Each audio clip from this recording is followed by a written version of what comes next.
the journey never stops. It is a journey that continues. You evolve as a leader.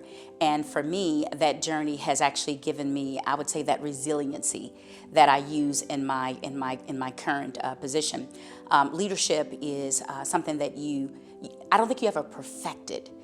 You continue to learn, you grow, you add new tools to the toolbox, but it's really about taking the opportunity to learn those lessons along the way.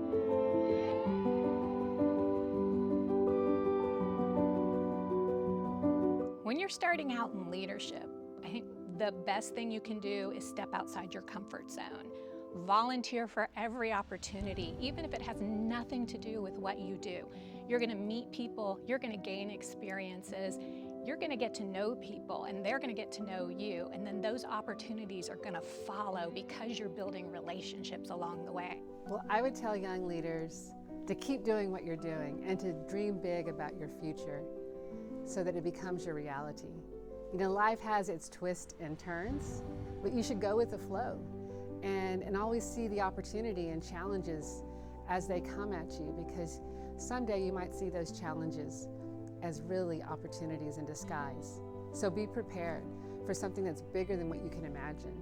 As long as you're on that path toward being who you were meant to be, then you're going to be, you have an incredible future ahead of you. Just always do the right thing and be the best version of yourselves. You know, there are really three things that I would encourage young women to really think about as they go into leadership roles, no matter what field. Three things. The first one is to feed your mind. And that is to continue to invest in learning new things. Learning is lifelong. So never get to a point where you think you know it all, but continue to invest in that learning, because that's what's going to make you better. That's what's going to help you move through various situations. The second thing is to feed your body. Self-care, taking care of you. You cannot be a leader if you're not investing in taking care of yourself. So then you have the energy and you have the ability to be able to make it through those tough situations and those challenges that you will face as a leader. And then thirdly, feed your soul. Be careful what you let come into your space, the types of things, the type of people that you let come into your space. And be that sponge that you can absorb great things that make you better and squeeze out the bad things that distract you and take you off of your leadership journey.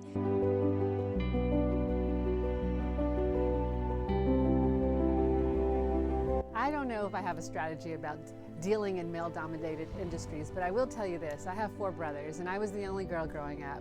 So I'm never intimidated to be in a space filled with men, but I certainly want to see more women at the table. And that's what I strive to do at the city. I strive toward equity, inclusion, and diversity.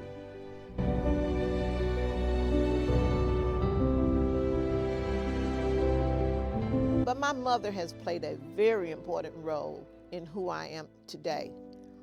Born and raised in Austin, Texas, on the east side, you know, we were pretty much in that zip code that folks pretty much wanted to lay out the pattern or the path that we would follow.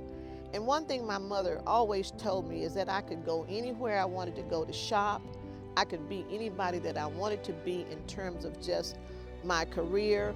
And that resonates with me even today.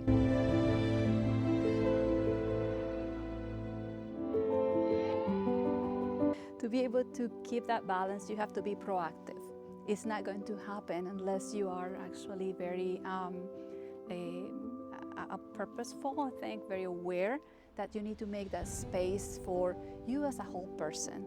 So yes, you're there. When you're there and you're working, you're doing your best, you give your 100%. Balance in leadership, actually, I think those words shouldn't go in the same sentence, but it's something I struggle with personally. I'm a bit of a workaholic, self-diagnosed. Work is my hobby, and I actually love my job, and I love working for the city, and I love serving the residents of Dallas. So my balance isn't that great, but it is something I'm working on. Actually, my staff are helping me work on that, and carving out a time during the day to just go for a walk.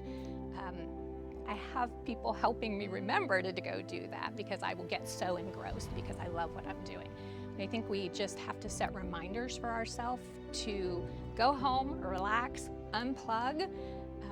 And I start off every day with exercise. A lot of people are early birds like me, but I get up at 5 a.m. and exercise first thing, and it just sets me on a great path for the whole day. That was a difficult thing for me when I first started my career because you're trying so hard to be that everything. I'm a mother. I was trying to do the work, keep up with the demands of just being a mother, doing all the domestic things. But I finally got to a point where I understood that as a woman, it's okay to say no.